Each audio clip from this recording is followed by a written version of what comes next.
So with the CNAs, we do require that they either have a GED or a high school diploma. And their career path is unlimited with Brookdale, because we have over 800 communities in 45 states. In the Boston area alone, we have 11 locations. My community in Westlake Hills, we have 320 employees in our community, so we're very large, and we have always have a great need for CNAs. We have an assisted living department, which does not require certification. That's where we have like the patient care technician concept, caregivers. Upward mobility wise, we're very proud of one of our individuals. She started as a server in our dining room. From server, she then became interested in the CNA program. So she went back to school, got her CNA, started working in our skilled nursing department. Then she went off and decided, well, I want to get my LVN, so she got her LVN. After she got her LVN, she saw the ceiling was just opening up. She went and got her RN, and now she is our assistant director of nursing. So she started as a server, and now she's the #2 head of our skilled nursing department. So she's a great example of the sky's the limit. She was a server in the dining room and just had a lot of motivation to move up. Also, individuals can become medication aides. That's another certification. Once you have with your CNA, maybe you want some more opportunities. We pay a little bit more for medication aides because it's more of a specialty. And I'm sure there's all kinds of different things that people could move into once they've got their different, well, I know there is with their nursing and everything. For medication aid, so it's a CNA, and then you get an additional certification on top of that, Yes. specializing? Mhm. Okay. You have to be 90 days of employment as a CNA Yeah. first. Oh, okay. And so, yeah, they're very valuable as well. And we'll have nurses, a CMA, and CNAs working on our skilled floors. Mhm. Okay, same question.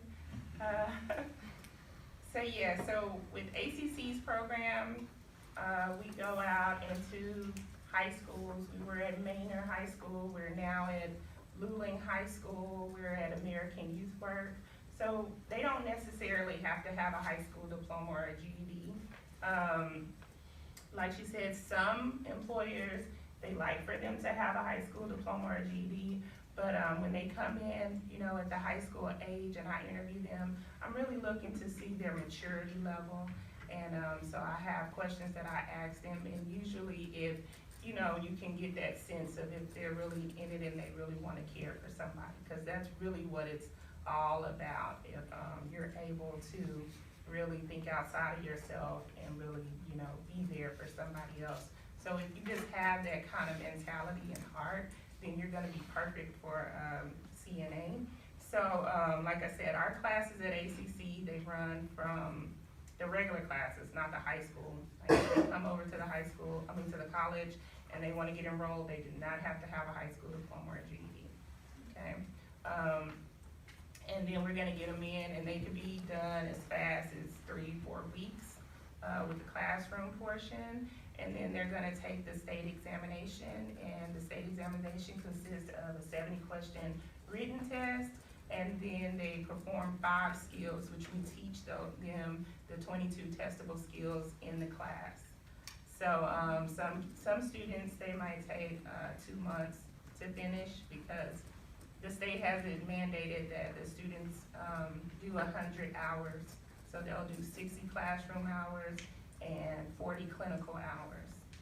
And we take them, our nurses take them to clinical, and it will be a registered nurse or an LVN who will teach the class, and that is mandatory by the state as well.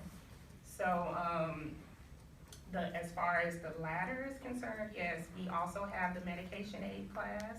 That class is gonna be 12 weeks long. They come to class maybe about 3 days a week for 4 hours. And then they're gonna do clinicals at their place of employment. So normally, if they are a CNA, then they're working in a long-term care facility. They will work with the RN to do their 10 hours of clinical.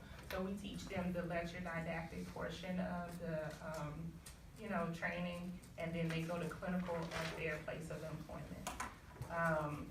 So yeah, in 12 weeks, they could be a medication aid. But if they are not a CNA, they could also work in assisted living for 90 days in the past year and still come straight into the medication aid program. So someone who's gonna be a medication aid, they're gonna be basically passing medicine all day long. And nurses, we love medication aids, because if they're not there, then we have to do that on top of everything else that we do. And one patient alone could take maybe 15 to 20 pills per day. So, yeah, we love medication aids. I don't know why every CNA does not just come back and become a medication aid as well. Also, so the ladder.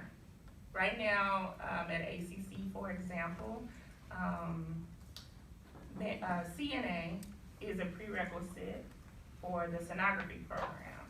At Texas Tech and Concordia, in Texas State, our CNA program is a prerequisite to their nursing program. So a lot of the higher education institutions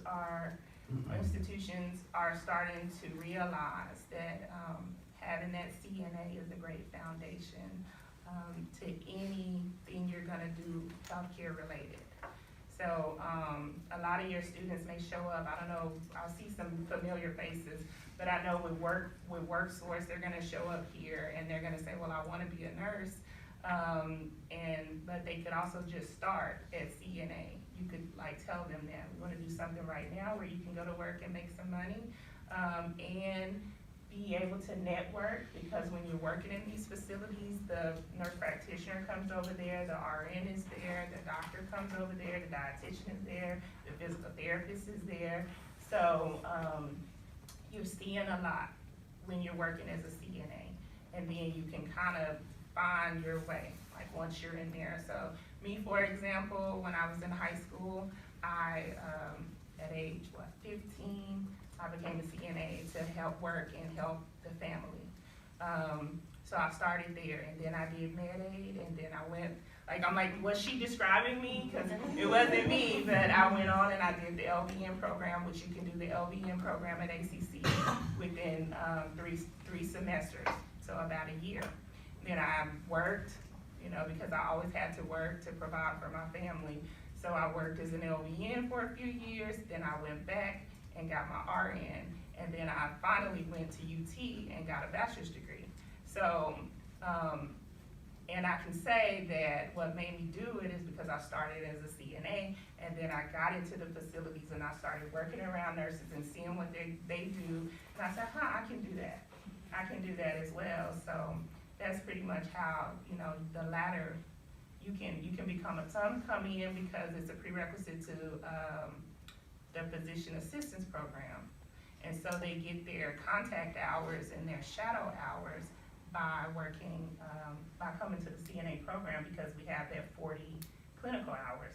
So everybody in healthcare, we highly respect CNAs. I know out in society, some people think of it as, oh, you're just doing this or you're just doing that, but it's bigger than that, it's more than that. And, like I said, they are an essential part of the healthcare team.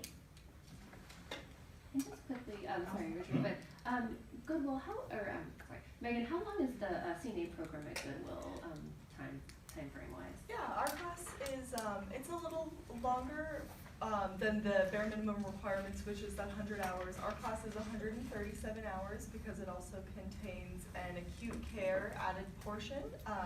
Kind of gives our CNAs a little bit of an extra skill and a little bit of jump if they choose to go to a hospital environment or anywhere that might have more machinery than you might see in an average setting for a CNA. So the 137 hours, it takes about 4 weeks to do if our students come during the day, because we do have day and night options for students. So our day classes typically run Monday through Thursday from 8 to 3:30. They're done in about 4 weeks, and this includes their clinical hours as well.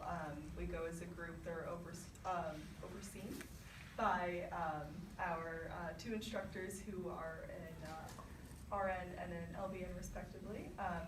Our night class takes about 6 weeks. It's Monday through Thursday from 5 to 9, so it's the same content, the same amount of hours, but maybe if somebody is working during the day and also seeking that CNA, that might be an option that's a little more appealing to them. Thank you. Thanks. And are there night and day options for ACC as well? with Yes, CNA? night, day, and weekends. And our class is 108 hours. What we have is a little bit different.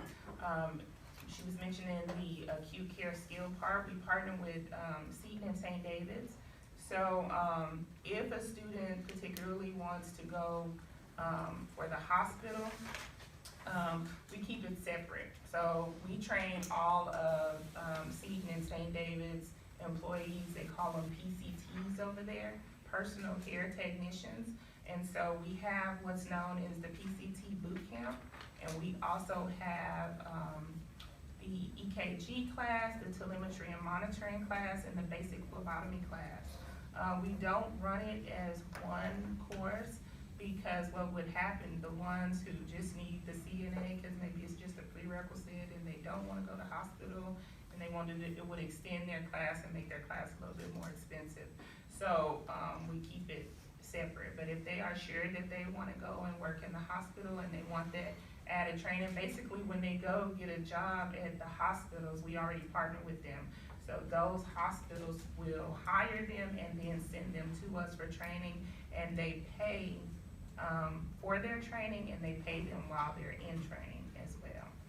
So we would let a CNA come in who's not working for our partner at the time, but they would have to, pay for the class separately. So we always just tell them, go get the job and then come and get the training. Thank you. Richard, did you have any? I don't know, they really cover everything by the time they get to me. I can start on your end from there. Yeah, I was gonna say, the only thing that I heard, that I didn't hear get mentioned was that you do have to be up to date on your immunizations. So make sure and pass a criminal background check is another one. The certification is good for 2 years, 24 months, but they do have to have worked within the preceding 12 months in order to recertify. And there is 24 hours of continuing in service that they have to get every 2 years. So those are some of the things that come along with that CNA. And that counts as recertification if they get those hours? Yeah. Okay. Well, I mean, they still have And to then they actually take a physically test. recertify. Okay. And I don't think it costs any money for CNAs, right? Yeah, Yeah. when you're a nurse, it costs you money. A lot of money.